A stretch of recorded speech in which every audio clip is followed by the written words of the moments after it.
Hey there, nation, and welcome to the show where we help you to play miniatures wargaming on a budget. It is I, Commander Cheapskate, and we are back with another episode of Way of the Underhive.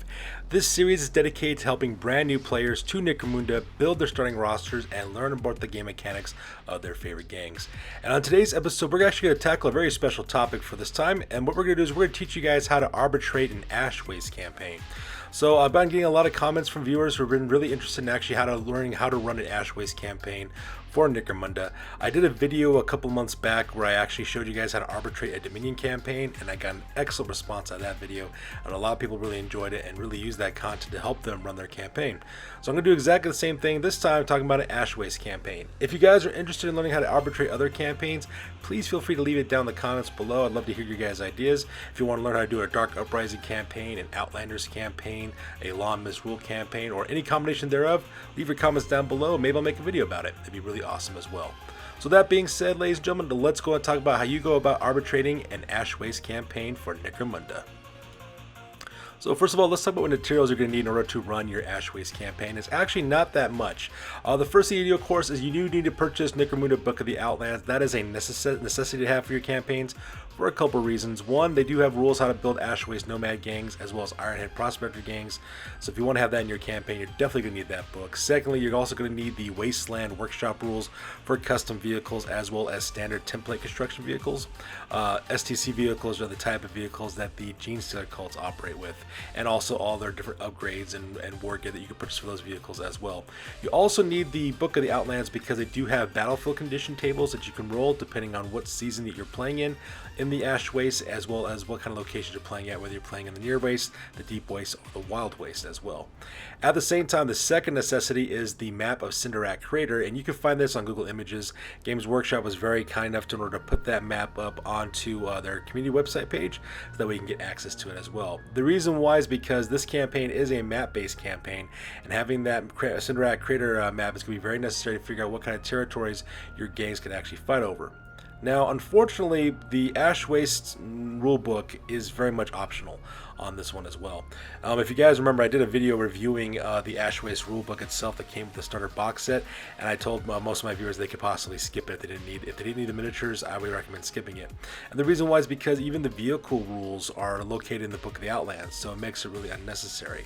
Now, granted, the starting rulebook does have more detailed battlefield conditions, and they do have campaign rules and territories and scenarios, but it's not necessarily necessary. And the reason why is because a lot of the material that's in the starter rulebook are just simply copy and pasted over from the original rulebook that came out when Necromunda first dropped back in 2017.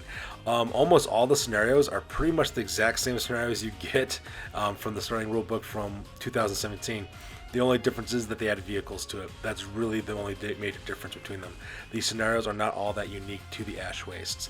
At the same time, certain game mechanics like rolling roads, that's included in the Book of the Outlands. Battlefield conditions, very much in the Book of the Outcast as well. So you can pretty much skip the Ash Waste rulebook. Now, when it comes to the specific campaign rules, that would be nice to have those specific information for you guys, but it is not all that necessary. And we'll talk about exactly why that is the case later on as this video continues. So if you do have the starter book, great. If you're one of those players who are hesitant to actually run a Ash Waste campaign because you feel that you need that rulebook, go ahead and skip that. You don't need to worry about that. In fact, we'll give you plenty of information in this video on how you can run that campaign, so that's not a problem whatsoever. So these are the materials that you guys will need to use as well. Now, when it comes to assembling your gangs for your campaign, you actually do have more credits to start off your gangs with. You actually start off with a base value of 1,400 credits. You have 1,000 credits for your gang and up to 400 credits for vehicles as well as mounted fighters. Now, you can take some of those 1,000 credits from your gang to put on vehicles, so that's perfectly fine. However, you can't take 400 credits and put it on directly to your gang. So that's the other thing you need to worry about. Now, another thing about this one, this common question comes up quite a bit when it comes to Ash Waste. You don't necessarily need to have your whole gang mounted on vehicles in this campaign setting. You could have guys who don't ride vehicles at all. They could just be on the ground, so that's perfectly fine. However, though, it is cooler, in my opinion, to be able to have your gangs mounted up on vehicles. And based on what I'm seeing so far from information that's being teased by Games Workshop, it looks like they would be dropping a lot more expansions down for the Ash Waste. So there might be a situation where you might have to have your entire gang be mounted. The reason why I bring this up is because back in the mid-90s when Necromunda first dropped and they started bringing out Ash Waste rules, then that was one of the things that entire gang had to be able to be mounted on vehicles because it was the only way to survive the ash wastes. And if you look at a lot of the literature, like in the sidebars as well as the lore of the rulebooks that are available right now, they do mention that quite a bit. Characters will say your wheels are your life, or you need to take care of your vehicle first, that kind of thing. So I think that might be coming down the way, so it might be good for you to already get that ahead of time, so that way when those rules do drop, you're not left behind the power curve. So that's what you really need to comes to when it comes to assembling your gangs. Now, when it comes to actually running your campaign is very similar to a Necromunda Dominion campaign from the original rulebook back when Necromunda first dropped. The reason why is because just like in that campaign setting, you do have a 7-week time period for your campaign. It's divided into seasons. So the very first season is called the Season of Flame. It lasts 3 weeks, followed by a week of downtime, followed by the Season of Ash, which also runs 3 weeks as well. Now, the reason why I bring these up is because depending on what season you're fighting in, you do have various environmental effects that you'll need to roll up on a table for to see exactly how the battlefield is being affected. So like I said before, the Book of the Outcast is necessary because they do have these conditions in that book. Now, they're not as in-depth or varied as the one in the Ashway starter book. But if you're just buying your starter box set for $300 just to get to have that rule book, I would suggest you skip that purchase and just stick with the one from the Outlands. Yes, the rules are cool, but they're not $300 cool, if you get my drift. So that's the reason why I recommend not doing that if you don't have to. So you would have to roll for different environmental flex in the Season of Flame, for example, and there are different environmental flex for the Season of Ash, just for another case example there as well. Now, when it comes to advancements, experience, and progression, injuries, all that, it is all very much, actually, it's exactly the same as a Dominion campaign. So, while in an Outlanders campaign, there were some differences in an Outlanders campaign, for example, for progression, the progression in an Ashways campaign is identical to a Dominion campaign. So, if you already have the original rulebook from 2017, you don't need to worry about those advancement tables because they're already there already. Anything new, like new skills and stuff, are already being addressed by the Book of the Outlands, so you're perfectly fine there. So, if you're worried about buying that starter rulebook from the Ashways for $300 because you're worried about the advancement of the campaign, don't worry about that. That's perfectly fine. Now let's talk about scenario selections real quick. So in the Ashways campaign, there is a little bit of effect in the original rule and the starting rulebook that determines what scenarios you can play. It depends on what road sections you're fighting over in your campaign. If your gangs are fighting over near wastes, for example, certain scenarios are available. Same thing with different scenarios for the deep wastes or the wild wastes as well. And you might be wondering, okay, Commander Cheapskate, how am I going to play this campaign if I don't have the original the starting rulebook for Ash Waste because they have all the scenarios? Well, if you don't have the Ash Waste rulebook, no worries. And the reason why is because either you have the Necromunda rulebook already in your possession, or you can download the comprehensive Necromunda rulebook that also has all the scenarios in it too. I'm going to say this right off the bat. Only 2 scenarios are different between the starting rulebook from back in 2017 as well as the Ash Waste rulebook. Everything else, almost all the scenarios are exactly the same. Exact same conditions, exact same rewards, exact same victory conditions. The only difference between the starting rulebooks scenarios as well as the Ash Waste rulebooks scenarios is that you can add vehicles to it. That's the only difference, really. And the 2 scenarios that they provide in the Ash Waste rulebook that are different are 2 rolling road rulebooks, or 2 rolling road scenarios. So if you really wanted to, you could just take the scenarios that already exist and just add the rolling road mechanic on top of that, and you're perfectly fine. That was one of the things that really upset me when I looked at the new Ash Waste rulebook. I actually bought the rulebook by itself. I was able to get that for like $50. So I was reading through it, and when I saw the scenario rules, I was really discouraged because I was like, oh man, these are just the original rulebook from 2017 scenarios. You just add vehicles to them is all. So that is why it is not that bad. So if you want to, you could just use the original rulebook scenario chart that people have always been using, and you can do that. And it doesn't have a very much of a big impact on what scenarios are available, because some of these scenarios can be available in all 3 of these road sections. Some of them are just only available in 2 of them. Some are only available in 1, but still, it's not that big of a deal. Not worth $300 to figure that out. So that's the reason why I would not worry about that too much. And like I said, it's very, very similar for the ones found in the original rulebook. For example, Looters, Rescue Mission, The Trap, Border Dispute. These rule scenarios are available in the original rulebook from 2017, and they're exactly the same scenarios in the Ash Waste rulebook. The only difference is that they only add vehicles. That is all the difference between these, and that is the part that really got me upset. Because had I known that ahead of time, I totally would have skipped it and not had to save myself $50 at the same time. And like I said before, the Ash Waste rulebook is not as critical for scenario generation because only 2 of them are unique in my opinion. Those, like I said before, they're the ones that use the rolling roads mechanic. And if you really want to play rolling roads, just take any other scenario, that doesn't require you to stay in one place and just put rolling roads on it. For example, standoff scenario. You can fight that, put that on rolling roads. It's perfectly fine, and it's going to be great. And it's going to be awesome as well. And so because that, you really don't need the Ashways rulebook in order to get that. As the information that's in there is not critical. You could easily run a campaign without it and save yourself a bunch of money at the exact same time. So there's my 2 bits on that one. And same with the battlefield conditions. The battlefield conditions in the starting box set rulebook for Ash Waste and the Book of the Outlands are pretty much similar. You roll on a d6 chart for each of the seasons to determine what's going to happen to you. Now, the options in the Ash Waste core rulebook, there are a lot more of them, which is kind of cool, but it's not worth $300 cool, if you know what I'm saying. These are things that are very similar to the ones found in the Book of the Outlands. You could do just the Book of the Outlands ones just fine, and you'll never have to worry about it. It's really nice. And like I said, for the Rolling Roads game mechanic, it's pretty much the same it's exactly the same rules as in the Book of the Outlands. The only difference, though, is that in the starter box set rulebook, there's 2 specific scenarios. One of them is races, the other one is a convoy assault. But Games Workshop has put out a free convoy assault scenario on their Warhammer community webpage, so you could just do that. And for the race one, you could just put anything else you want for any other scenario, just add that rolling roads mechanic to it, and it still works. So if you're worried about needing the rule book that costs $300 for battlefield conditions, you really don't need to worry about it too much. So that part is easily taken care of.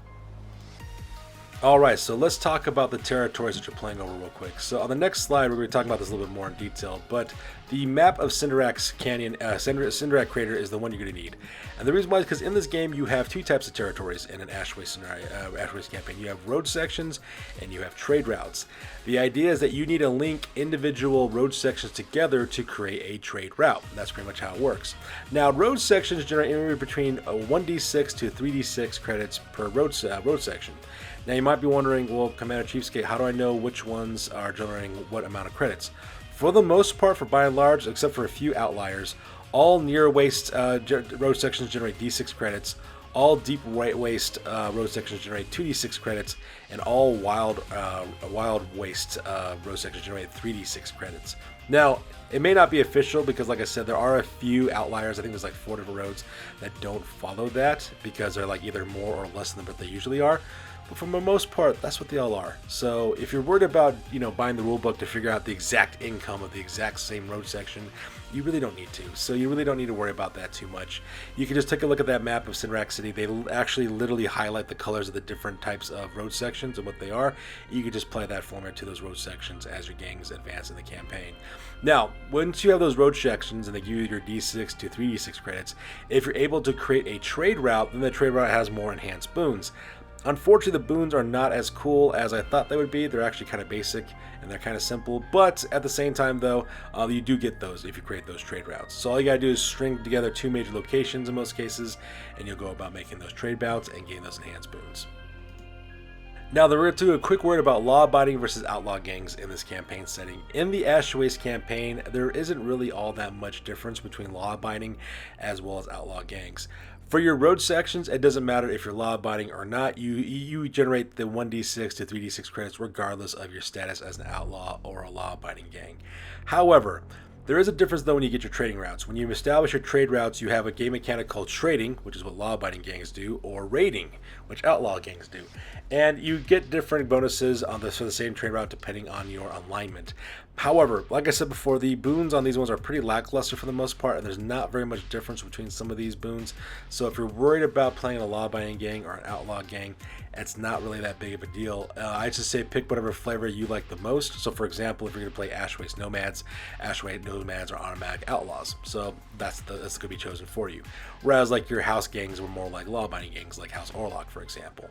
So like I said before, there's not really much difference between them. It's not like that the Ash Waste campaign has some really wild differences between them, and that's kind of disappointing, but that's pretty much how it works. Alright, so this next part, you're going to consult your map of Cinderak Crater. So by this point, you should have it downloaded from Google Images. I would recommend you do that now, so that way you can talk about this map and follow along as we're talking about it. So if you look at the Cinderak Canyon area, the maps, the roads, the sections that are highlighted in yellow, those are going to be your near waste road sections. They usually generate typically 1d6 credits per round. Then you also have your blue road sections. Your blue highlighted road sections are your deep waste sections. And technically speaking, those guys generate around 2d6 credits for each campaign week. And then finally you have your red sections, and those red road sections are your wild wastes, and generally speaking they generate 3d6 credits per campaign week if you're in possession of them as well. And like I said, if you wanted to worry about the battlefield conditions for your territories, you just look at the Book of the Outlands. They have plenty of information there. And even though you could use the Necromunda Ash Waste book to figure out what scenarios you can play, because it's all based on what road section you're fighting at in terms of where in the waste you're fighting, while it is kind of, I guess, nice to have, it's absolutely not necessarily. So you don't need to really worry about it too much if that's one of your sticking points on that one. And just in case Games Workshop decides to take down that map from the community website and you can't find on Google Images, here is a blank map of the Cinderak Crater. So if you can't get that information anymore, you can easily just screenshot this, put your computer on full screen to this video and screenshot it, and then you have yourself a handy dandy map that you can use for yourself. And that's I'm going to leave that here for a couple of seconds. And that way you can get that download for yourself and use it. And that's just in case if the powers that be decide to remove this map in the near future. Alright, so let's talk about trade routes real quick. So trade routes, you can actually get a map that shows you the trade routes for the Ash Waste campaign. You just type in Necromunda Ash Waste trade routes, and they'll actually bring up maps from Google Images that actually have the maps of those different trade routes. So if you haven't done so yet, I suggest you do that now. Just get that into Google and get that downloaded, and you can actually see what we're doing when following along. So like I said before, what you're doing to create your trade routes, you're creating uninterrupted lines of road sections that link up major locations on the map to make your trade routes. And like I said, when you, depending on your outlaw or law-abiding status, you do get bonuses for those trade routes. If you're being a law-abiding gang, you get what's called those trading bonuses, and if you're an outlaw gang, you get what is known as rating bonuses. And we're going to talk about those here real quick. So here is the map of the trade routes that you can link that I download off of Google Images, and you can use this for yourself as well. As you can see, it shows you all the major locations. It shows you where the start point would be for the trade route and where the end point would be for that trade route. It has a name on the left-hand side. At the same time, it also has the different road sections picked out for you as well. And I'm going to leave this up here so that way you can take a screenshot of this if you need to. The powers that be might take down this map or have it taken down, so that way you could actually just do a screenshot of this and use this for your own campaign. So let's talk about this real quick. So for the Shadow Ridge trade route, for example, if you're a law-abiding gang, you earn 3d6 times 10 credits every campaign week, whereas if you're a raiding gang, an outlaw gang, you get 2d6 times 10 credits per campaign week. If you manage to take the Spire Straight trade route, you can hire a bounty hunter for free for that campaign week, or if you're a raiding gang, you get d6 times 10 credits. If you take the Beaten Path trade route, you get 3d6 times 10 for training bonuses, as well as for raiding bonuses. If you manage to get this Trader Run trade route, if you're using a trading bonus for your law-abiding gangs, you get half of the cost of hiring a hanger-on. So for example, if your hanger-on costs 50 credits, they only cost 25. For a rating bonus, you get 3d6 times 10 credits. For the Angel Runs trade route, law-abiding gangs earn 2d6 times 10 credits, while outlaw gangs get to hire a single hive scum for free. The Oil Slick trade route for law-abiding gangs gives them 5d6 times 10 credits, whereas outlaw gangs get 4d6 times 10 credits. Dawn Run also gives you 5d6 credits, 10 credits if you are a law-abiding gang, and the exact same amount if you are an outlaw gang.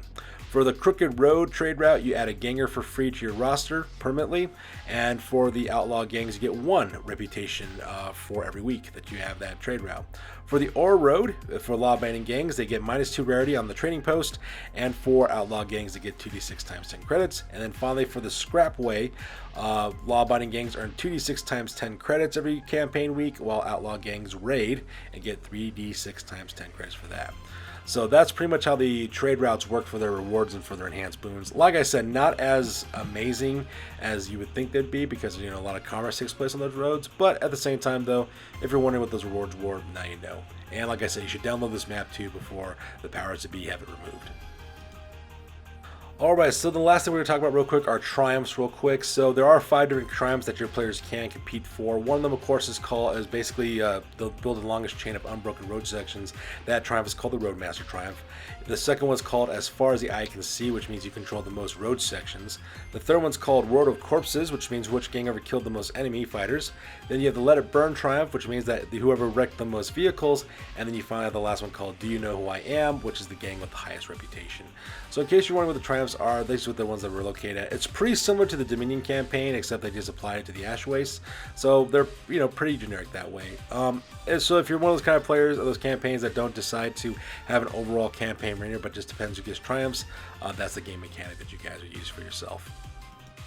Alright, so in conclusion, the Ash Waste campaign is neat. It is neat because there's a lot of interesting stuff in the campaign with lots of vehicular mayhem to be had. However, while the Necromunda Ash Waste rulebook would be nice to have, it is not necessary to own. You could actually do a pretty good campaign just by using what's materials that's in the Book of the Outcast. So if you're trying to save yourself some money, that'd be some way to do so, in my opinion.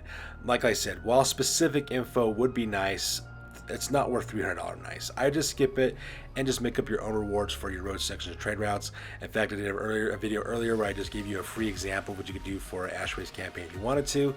So that's perfectly fine. So you could do just fine with this campaign with a map of Cinderac Crater as well as the Book of the Outcast, and you could do exactly the same thing and make it very easy for you to enjoy your first campaign of Ash Waste out in the for Necromunda out into the Ash Wastes. So hopefully they'll release later supplements later on that actually expands this setting. I'll be really excited to see exactly what Games Workshop does. And that's pretty much going to do it for this one. So as always, please feel free to like, comment, and or subscribe. You guys' input is invaluable to us as always. Also check us out on Facebook, Instagram, as well as blogger.com for all the latest greatest hot news related to this channel. That's good to do with you guys. We'll catch you guys in the next one. Peace out and stay classy.